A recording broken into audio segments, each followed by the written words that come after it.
retrouver le village des startups ici à Paris-Saclay avec mon ami Alexandre. Alexandre, est-ce que tu m'entends ?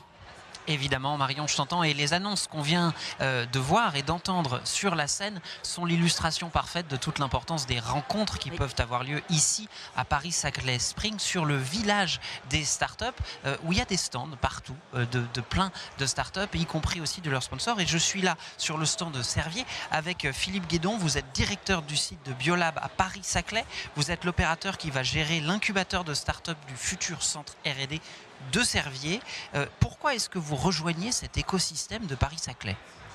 Alors déjà, je dis bonjour à tout le monde. En fait, cette question, elle est tout à fait pertinente. Puisqu'en fait, il faut remonter à 6-8 ans en arrière, où Servier, à Boston, était sponsor d'un des sites de Biolabs. Alors, pour ceux qui ne connaissent pas Biolabs, c'est une entreprise américaine qui a aujourd'hui ouvert 12 sites au travers de l'ensemble des États-Unis et dont la mission première est d'héberger des startups de biotechnologie en leur offrant tout le confort nécessaire, des laboratoires équipés, du mentoring, des salles de bureau, pour leur faciliter l'accélération de leur R&D et, in fine, l'accélération de leur time to market. C'est un modèle qui est éprouvé depuis 10 ans aux États-Unis. Et ce qui est tout à fait pertinent, c'est qu'après le passage de ces entreprises dans les centres Biolabs, il en ressort qu'elles vont gagner en temps et en argent, du fait que tous les services qui ne sont pas directement associés à la R&D leur sont proposés par Biolabs. Pour compléter cette réponse, cette rencontre entre Servier et Biolabs a donné l'idée à Servier, lors de son déménagement sur le plateau de Saclay, de directement concevoir un bâtiment dédié à l'accompagnement de ces startups de biotechnologie au sein de leur institut de recherche.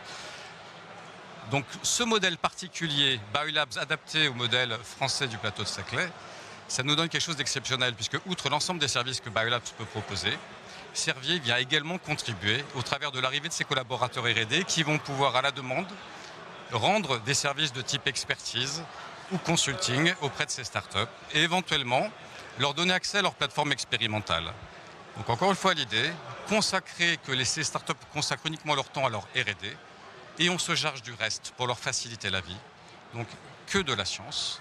Et in fine, c'est une accélération de la mise sur le marché de leurs produits et c'est forcément un dérisquage de leur R&D vis-à-vis des investisseurs. Alors ça, c'est le modèle.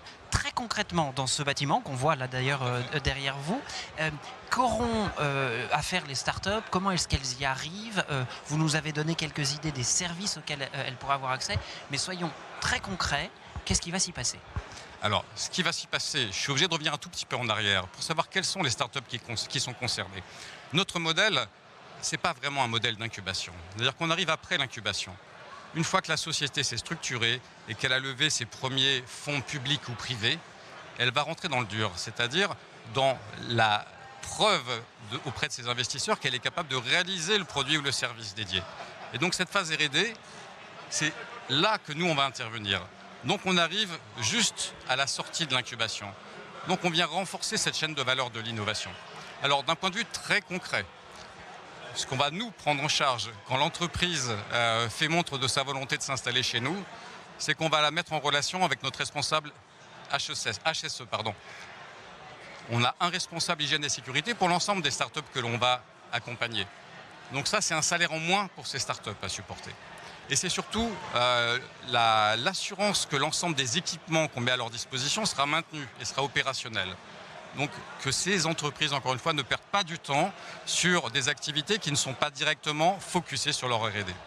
C'est également leur offrir des services de mentoring, des services de coaching. C'est les mettre dans la galaxie Biolab, c'est-à-dire les mettre en relation avec les 800 entreprises qui aujourd'hui sont dans des centres Biolabs. Pourquoi? Parce que la création de cette communauté, ça va leur permettre de ne pas réinventer la roue. Et sur toutes les activités qu'elles auront à faire pour la première fois, il y a forcément une autre société de Biolabs qui a rencontré cette difficulté. Donc la création de cette communauté, c'est les rassurer et toujours leur permettre d'accélérer, d'aller de l'avant et de ne pas refaire les mêmes erreurs seuls. Donc on est là pour leur amener notre savoir-faire, notre expérience.